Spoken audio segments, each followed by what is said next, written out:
encourage pembentukan sebuah hospital Islam. Walaupun yang orang nampak ni adalah aktiviti, aktiviti mana yang kita kata aktiviti, tapi sebenarnya benda-benda ni lah yang akan mencorakkan ke arah mana kita nak. Kalau dekat pengalaman HCSN, dia telah buat convention kebangsaan hospital Masjid Ibadat. Yang pertama di 2002, yang kedua 2005, yang ketiga 2011. Jual balik cuti bila? Habis? 7 bulan 9. 7, oh sayang. Semua serentak. Ada yang 10. Di sini saya buat pengumuman. Kita akan buat convention kebangsaan hospital Masjid Ibadat kali ketiga pada 16 dan 17 Oktober 2011. Boleh lawat di website. Baik, kalau dia tak boleh pergi, pun beritahu lah mak ayah ke, beritahu ke doktor lain ke, ataupun beritahu buat air bahan lah. Buat air bahan nanti yang saya dekat dalam Facebook. Nanti lepas Facebook saya naik. Lepas itu yang bangkai saya tu banyak. Sampai saya tak tahu siapa saya tekan. Saya sebenarnya tak pandang main Facebook. Kalau post pun jarang-jarang saya post. Sebab saya tak kerti nak tag orang lain. Saya cuma tugas Facebook tu confirm aja, confirm. So fan apa lah. So siapa yang minat join.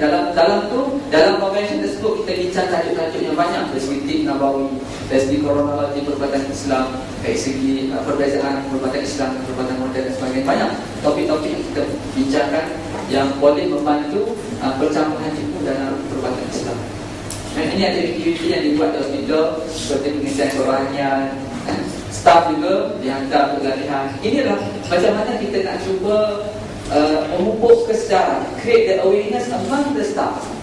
Kalau kita perasan bila kita kerja, staff ni dia pelbagai aspek, latar belakang pemikiran dan sebagainya. Daripada attendant, cara dia, jururawat cara fikir dia lain, ketua jururawat cara fikir dia lain, doktor siswata cara fikir dia lain. Nanti dia daripada Manipal lah, daripada Ireland lah, daripada macam-macam seluruh dunia mari buat Osman. So kita buat tu pasal fikir macam mana nak satukan. Kalau dia selesai pun okey lah, sebab clear dah, bagus dah. Oh dia buat situ, sesuai dia sini, macam-macam attitude yang dimari kerja, tak mari kerja. Itu masalah juga. So saya harap kalau tuan say, bila kerja tak ada yang kita panggil action, missing in action. Kita tahu macam mana missing action. Dia on call tapi dia tutup handset. Dahsyat. Memang tak ada etika sebagai doktor. Bukan doktor Islam tak. Nama dia Islam, tapi etika doktor pun tak ada. You on call, ada tanggungjawab, tiba-tiba tutup handset, pergi menyorok kat bilik mana tidur. Subhanallah. Yang itulah kalau dengan cerita ramai husband sekarang ni kena extend because of attitude doktor. Husband berlambak tapi ibarat bodoh. So saya rasa dia mesti tak ada lagi lah. Agak-agak tak ada lah tak sana. Biasanya kalau ada problem kita akan tanya, jom grab mana? Ni grab mana ni? Itu yang kecuali tu. Agak-agak nanti biasanya ada.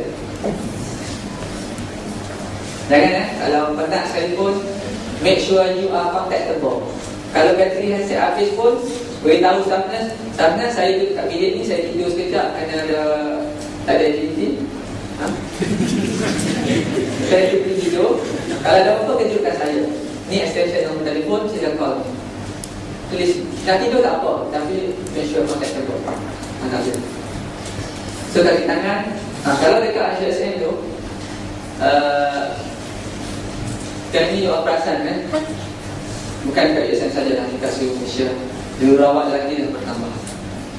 Dulu orang kata jururawat lelaki ni pelik. Jururawat lelaki orang modal.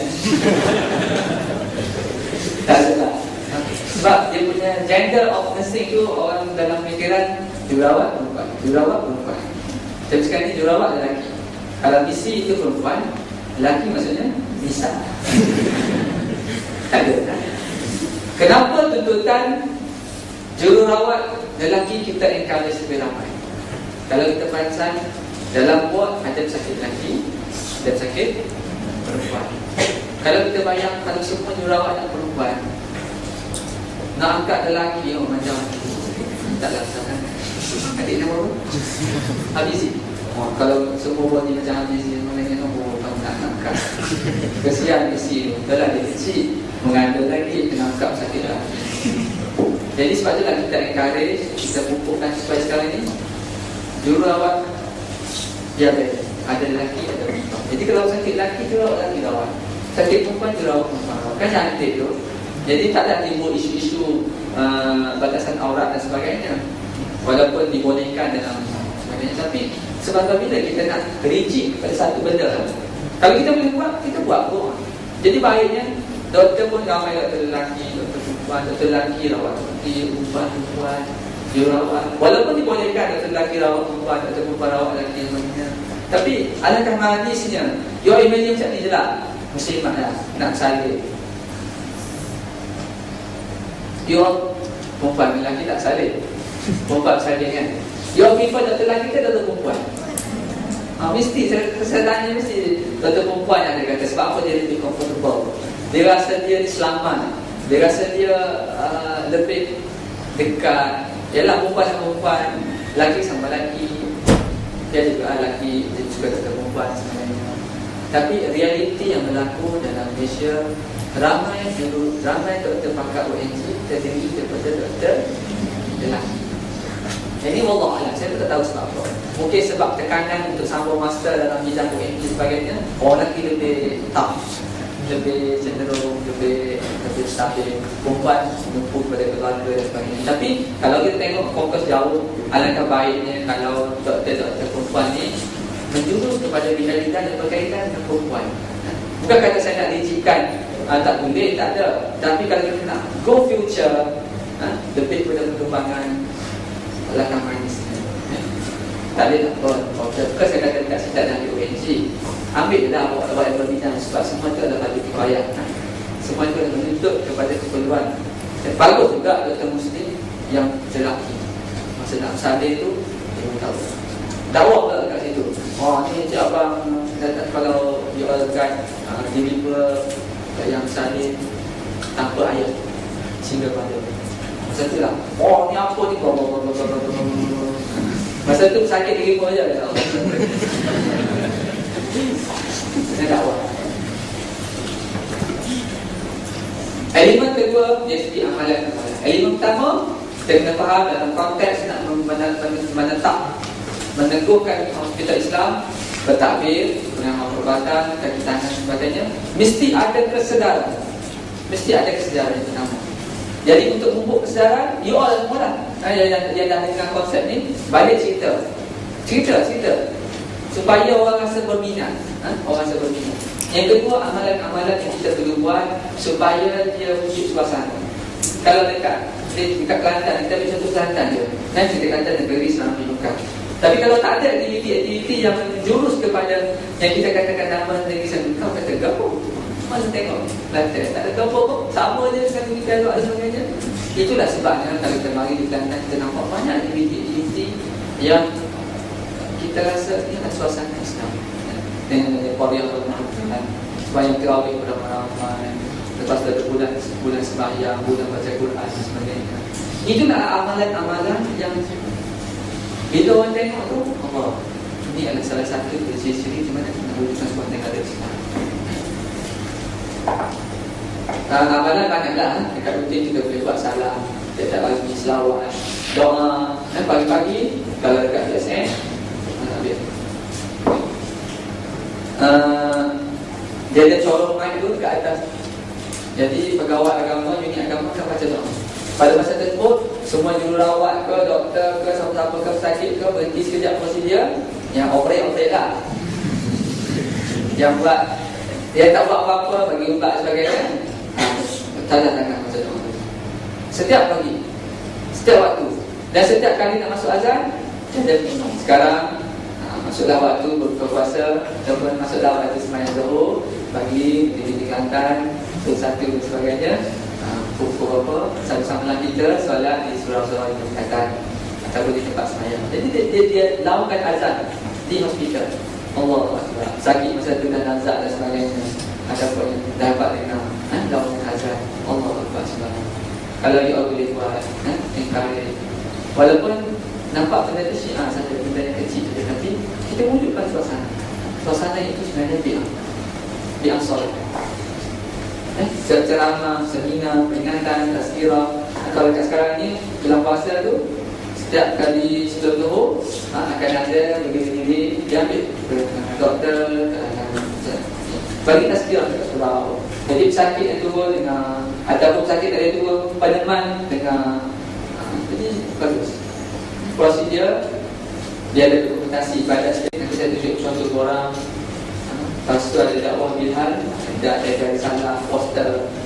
Lepas tu jaga waktu. Jadi ni membenarkan untuk solat pesakit dan keluarga. Waktu ngawak pukul 1-2. Okey.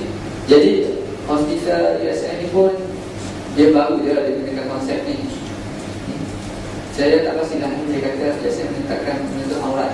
Mungkin hospital pertama di Malaysia yang menetapkan semua nurses wajib menutup aurat. Kalau di all-round dulu, kalau pergi hospital kerajaan, nurses terbagi pada dua. Siapa nak pakai tudung, pakai tudung. Siapa nak pakai tudung, tak apa.